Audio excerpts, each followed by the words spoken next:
The woods near Tate, Washington in 1924 were both beautiful and unsettling. Bordering British Columbia's wild expanse, they were a lifeline for loggers and trappers, but the deeper forest held an uneasy reputation. Locals whispered about strange howls at night, footprints too big to belong to any man, and fleeting glimpses of something, a towering, shadowy figure. On a warm summer afternoon, Emma, 17, and Clara, 15, headed into the woods to pick berries for their mother. Their laughter filled the air as they wandered deeper into the woods, teasing each other as they worked. The towering pines reached skyward, their needles whispering with the breeze. The earthy scent of soil mixed with the sweetness of ripening fruit. The sound of a distant waterfall was soothing, calming. But as the day wore on, something shifted. The breeze stopped. The air felt heavier, and the cheerful sounds of birds and insects, they were gone. By the time the sun started to dip, their laughter had disappeared too, swallowed by the thick silence. When the sisters didn't return home, their family knew something was wrong. The small town of Tate sprang into action. Search parties armed with lanterns and rifles combed the woods, shouting the girls' names. But the forest gave nothing back. For 3 long days, the searchers found no trace. Then, Emma stumbled out of the trees barefoot, bruised and shaking. Her story was almost too terrifying to believe, foreshadowing unease. Emma later said the signs were there, even if they hadn't realized it at first. As the girls wandered deeper into the woods, they noticed how quiet it had become. Too quiet. The usual chatter of birds and the hum of insects had vanished, leaving behind a silence that felt wrong. "Do you hear that?" Emma asked, stopping mid-step. Clara shrugged, forcing a nervous laugh, light, joking. Maybe the birds are mad we're stealing their berries. But there was tension in her voice. Emma could hear it. Then there was the smell. At first it was faint, like wet fur or damp soil, but soon it grew stronger. Sour, rotten. Clara wrinkled her nose, disgusted. "Smells like something died out here." Then it happened. A branch snapped, loud and deliberate. Not the kind of noise made by a falling twig. No, this was heavy. Emma froze. Her pulse quickened as she scanned the shadows. "A bear," Clara whispered, her voice trembling now. And then, it stepped out from behind the trees. The encounter, low, tense. The creature was massive. It loomed over them, easily 8 feet tall, its shoulders so broad they seemed to blot out what little light was left. Its body was covered in thick, matted hair, and its yellow eyes, those eyes, glowed faintly, locking onto the girls. It didn't move right away. It just stood there, staring at them, studying them. Emma and Clara backed away, but before they could react, it moved. Quick, sharp. Despite its size, it was fast. Too fast. Clara let out a scream as it reached them, its enormous hands scooping them up like they weighed nothing. The smell of it hit Emma all at once. Wet fur, dirt, and something metallic, like blood.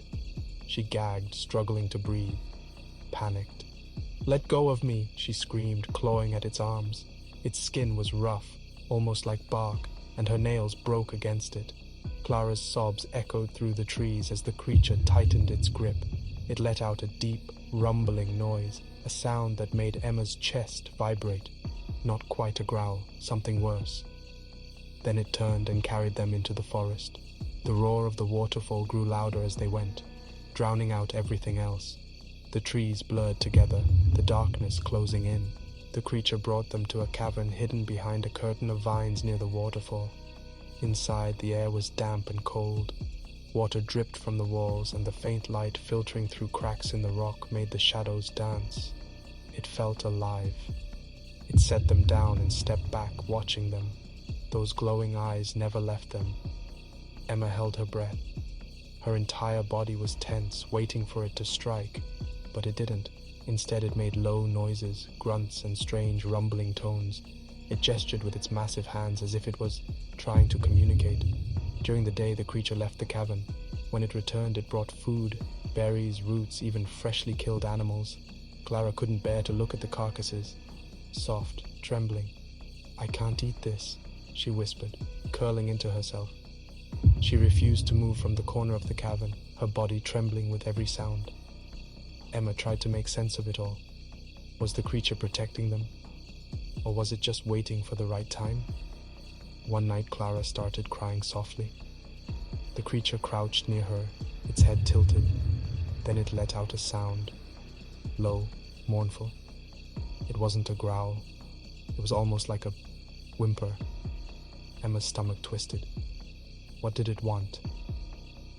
On the third night, the creature left the cavern again. Emma noticed the barrier of sticks and vines covering the entrance. Her breath caught. It wasn't as strong as it looked.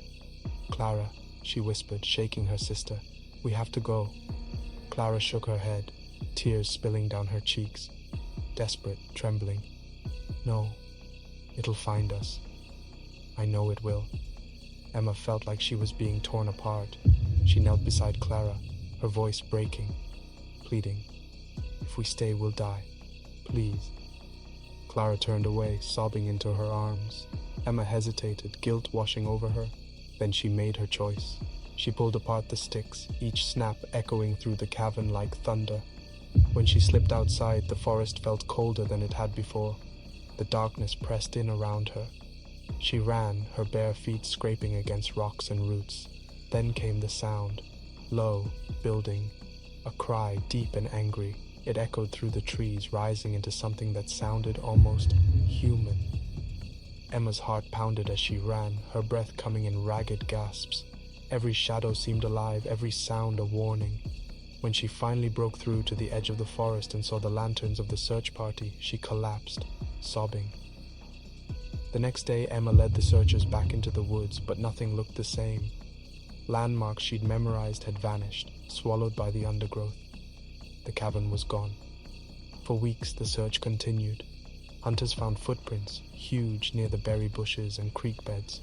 At night, they heard cries in the distance, long, mournful wails that sent shivers down their spines. Clara was never found. Emma's story split the town. Some believed her, pointing to the strange footprints and eerie howls. Others called her a liar, claiming she'd made it all up. Emma didn't care. She withdrew from the world, guilt gnawing at her. She never returned to the forest, but sometimes she would stand at its edge, staring into the trees, waiting for something or someone to return. Clara's fate remains a mystery. The cries in the forest still echo, lonely and haunting, a reminder of what was lost and what might still be out there. And for those who dare venture too deep, one question lingers. What happens when the forest watches back? Hey mystery hunters, if you enjoyed unraveling today's mystery, don't forget to show some love by hitting that like button. It really helps us keep the adventures coming. Got your own theories or thoughts about today's topic? Drop them in the comments below. I'd love to hear from you. And of course, don't keep all the fun to yourself. Share this video with your friends, family, or anyone who loves a good mystery. Finally, if you haven't already, make sure to subscribe to Mystery Mug and click that notification bell so you never miss out on our next intriguing story. Thanks for watching, stay curious, and I'll see you in the next mystery.